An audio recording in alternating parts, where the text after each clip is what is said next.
friends, welcome to Annam's Recipes. இன்னைக்கு இந்த வீடியோல லஞ்ச் பாக்ஸ்க்கு கருவேப்பிலை சாதம் எப்படி செய்யலாம்னு பாப்போம். ஏன்னா இப்போ வந்து நிறைய பிள்ளைங்களுக்கு முடி கொட்டுது. அதனால கருவேப்பிலை சாதம் இந்த மாதிரி செஞ்சு கொடுத்தோம்னா அவங்களுக்கு அந்த கருவேப்பிலை சத்து சேரும், முடியும் கொட்டாது. ஏன்னா நிறைய பிள்ளைங்க கருவேப்பிலை எல்லாம் சாப்பிட்றது இல்லை. இந்த மாதிரி சாதம் செஞ்சு கொடுத்தோம்னா அதில் கருவேப்பிலையோட வாசமும் தெரியாது, ஒன்றும் தெரியாது. பருப்புகள் எல்லாம் இருக்கிறதுனால உடம்புக்கும் நல்லது. வாங்க இப்போ இந்த கருவேப்பிலை சாதம் எப்படி செய்யலான்னு பார்ப்போம். நீங்களும் சுவையாக சமைக்கணுமா? எங்கள் மசாலா பொடிகளை யூஸ் பண்ணி பாருங்கள். அதெல்லாம் வாங்கணுன்னா ஸ்க்ரீனில் வர்ற வெப்சைட்டுக்கும் வாட்ஸ்அப் நம்பருக்கும் போய் ஆர்டர் பண்ணிங்கன்னா நீங்கள் வேணுங்கிறத வாங்கிக்கலாம். கருவேப்பிலை சாதத்துக்கு ஒரு பொடி அரைக்கணும். அதுக்கு என்னென்ன பொருள் தேவை அப்படின்னு பார்க்கலாம். கருவேப்பிலை வந்து நல்லா கழுவி தண்ணி இல்லாமல் காய வச்சுக்கணும். அப்போ தான் வந்து வறுக்கிறச்ச நல்லா இருக்கும். கொஞ்சம் தண்ணி இருந்தால் கூட அது வந்து கருப்பு கலராக மாறிடும். அதனால தண்ணி இல்லாமல் இந்த மாதிரி காய வச்சு எடுத்து வச்சுக்கோங்க. 3 கைப்பிடி அளவு உங்கள் கையில் அப்படியே அமுக்கி 3 கைப்பிடி அளவு. 1/4 கப்பு கடலைப்பருப்பு, 1/4 கப்பு உளுத்தம்பருப்பு, ரெண்டும் ஈக்குவல்லு. அப்புறம் 1 டீஸ்பூன் மிளகு, 1 டீஸ்பூன் உப்பு, 1/2 டீஸ்பூன் சீரகம், கொஞ்சம் பெருங்காயம், ஒரு 1/2 டீஸ்பூன் அளவுக்கு பெருங்காயம். இவ்வளோதான். இப்போ எப்படி செய்யலான்னு பார்ப்போம். இந்த கருவேப்பிலை பொடியை செஞ்சு வச்சுக்கிட்டோம்னா கருவேப்பிலை சாதம் செய்யலாம், கருவேப்பிலை இட்லி செய்யலாம். அப்புறம் தோசை மேலே போட்டு ரோஸ்ட் தோசையிலெல்லாம் பொடி தோசை பண்ணுவோம் இல்லையா, அதுக்கும் யூஸ் பண்ணிக்கலாம். இப்போ 1/4 கப்பு உளுந்தம்பருப்பு எடுத்து வச்சுருக்கோம் இல்லையா, அதை போட்டு வறுத்துக்கலாம். அடுப்பை குறைச்சி வச்சுட்டு வறுக்கணும். ரொம்ப ஹையில் வச்சிட்டிங்கன்னா ரொம்ப செவந்து போயிடும், அப்புறம் உள்ளே வறுப்படாது. இப்போ பாருங்கள், நல்லா பொன்னிறமாயிடுச்சு. இன்னும் விட்டால் கருகிடும். இந்த மாதிரி இருக்கணும். பாருங்கள், இந்த மாதிரி இருக்கணும். இப்போ இறக்கிடலாம். அப்படியே தட்டில் கொட்டி ஆற வச்சுக்கலாம்.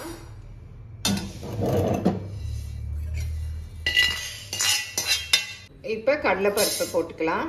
அடுப்பை குறைச்சி வச்சு இதையும் நல்ல வாசம் வர்ற வரைக்கும் வறுத்துக்கலாம். இதுவும் நல்லா வறுபட்டுருச்சு. இதுவும் போதும். இறக்கி அதே தட்டில் கொட்டி ஆற வச்சுக்கலாம். இப்போ பெருங்காயம் போட்டுக்கலாம், மிளகையும் போட்டுக்கலாம்.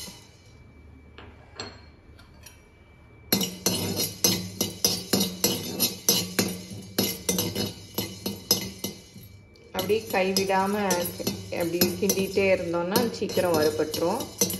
ஏன்னா வெங்கலம்னால ரொம்ப ஹீட்டு நிறைய இருக்கும், அதனால் டக்குன்னு வறுபட்டுரும். இப்போ சீரகமும் போட்டுக்கலாம், உப்பையும் போட்டுக்கலாம். அப்படி அடுப்பை ஆஃப் பண்ணிடலாம். அந்த சூட்லேயே வறுபட்டுரும். நல்லா வறுபட்டுருச்சு.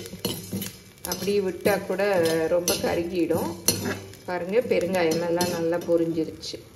இதையும் அந்த தட்டிலே கொட்டிக்கலாம். இப்போ அடுப்பை ஆன் பண்ணிவிட்டு கருவேப்பிலையை வறுத்துக்கலாம். கருவேப்பிலையெல்லாம் அப்படி போட்டுடலாம். அடுப்பை வந்து குறைச்சி வச்சுக்கணும், இல்லாட்டி கருகிடும். இந்த மாதிரி கழுவி ஈரம் இல்லாமல் வச்சுருந்தா தான் நமக்கு வந்து பொடியும் கலர் நல்லா க்ரீனாக இருக்கும்.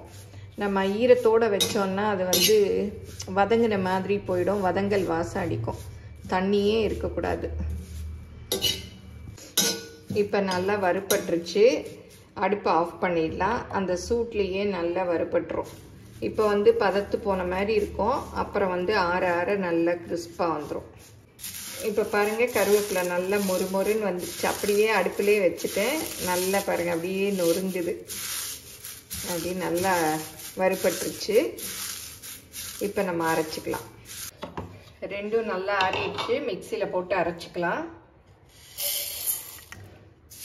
கருவேப்பிலை பாருங்கள் நல்லா நொறுங்குது.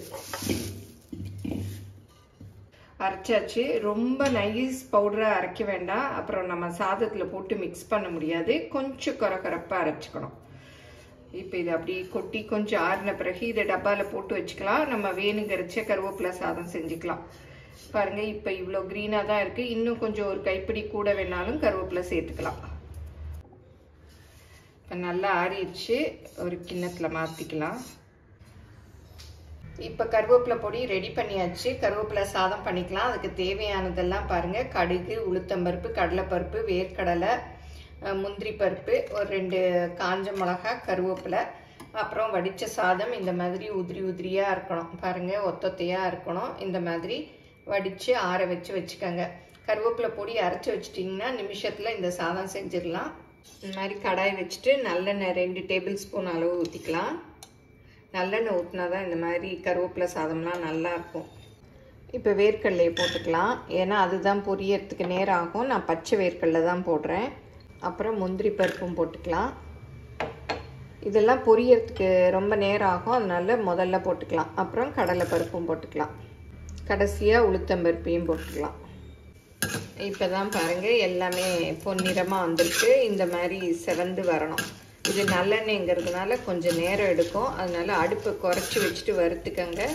ஹையில் வச்சிட்டிங்கன்னா கருத்து போயிடும், அப்புறம் கருவேப்பிலை சாதம் டேஸ்ட்டு நல்லா இருக்காது. இப்போ கடுகையும் போட்டுக்கலாம். கடுகு நல்லா பொரியட்டும். கடுகு நல்லா வெடிச்சிருச்சு. இப்போ காஞ்ச மிளகாய் 2 எடுத்து வச்சுருக்கோம் இல்லையா, அதை கிள்ளி போட்டுக்கலாம் சின்ன சின்னதாக. அடுப்பை ஆஃப் பண்ணிடலாம், போதும். அப்புறம் கருவேப்பிலையும் போட்டுக்கலாம்.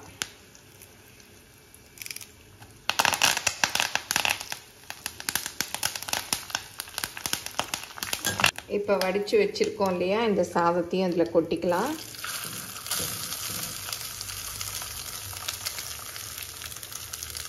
கருவேப்பிலை பொடியும் போட்டுக்கலாம். கிளறி பார்த்துட்டு கூட பத்தலைன்னா போட்டுக்கலாம்.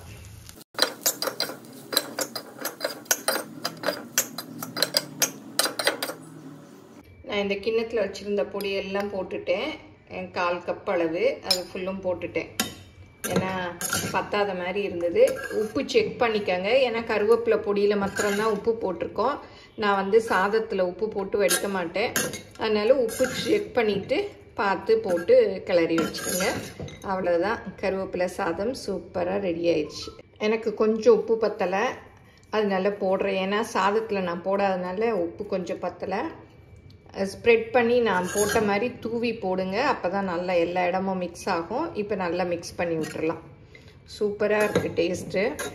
பாருங்கள், நல்லா உதிரியாக அப்படி சூப்பராக இருக்குது. பாருங்கள், அப்பளம் பொரிச்சு வச்சுருக்கு. இந்த அப்பளத்தை அப்படியே ஒடிச்சு அதுலேயே அள்ளி சாப்பிட்டாலே சூப்பராக இருக்கும். ஸ்பூன் மாதிரி வச்சுக்கிட்டு இதில் அப்படியே அள்ளி சாப்பிட்டாலே அவ்வளோ டேஸ்டியாக இருக்கும். இந்த மாதிரி சாப்பிட்லாம்.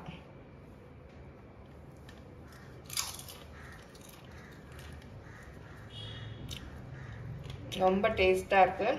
நல்லா காரம் எல்லாமே கரெக்டாக இருக்குது.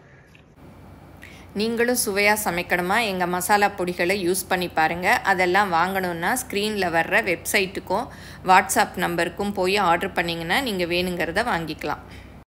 கருவேப்பிலை சாதம் சூப்பராக ரெடி ஆயிடுச்சு. இதுக்கு தொட்டுக்கிறதுன்னு பெருசாக எதுவும் தேவையில்லை. ஒரு அப்பளமோ சிப்ஸோ ஏதோ பண்ணிக்கலாம், இல்லை காய் பொரியல் அந்த மாதிரி ஏதாவது ஒன்று சிம்பிளாக பண்ணிக்கலாம். ரொம்ப ஈஸி தான். பார்த்தீங்க இல்லையா, எல்லாமே வீட்டில் இருக்கக்கூடிய பொருட்கள் தான். கருவேப்பிலை நம்ம வார கடைசியில் நிறைய மீதி ஆகிடும். அப்புறம் நம்ம அடுத்த வாரத்துக்கு வாங்க போவோம், அதை என்ன பண்ணுறதுன்னு தெரியாது.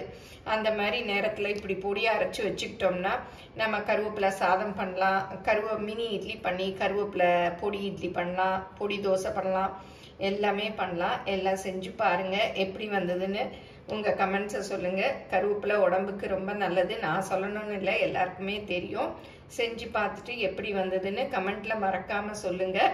உங்கள் ஃப்ரெண்ட்ஸுக்கும் ஷேர் பண்ணுங்கள். ஃபேஸ்புக், இன்ஸ்டாகிராமில் அன்னம்ஸ் ரெசிபீஸை ஃபாலோ பண்ணுங்கள். எங்கள் சேனலை மறக்காமல் சப்ஸ்கிரைப் பண்ணிக்கோங்க. தேங்க்யூ.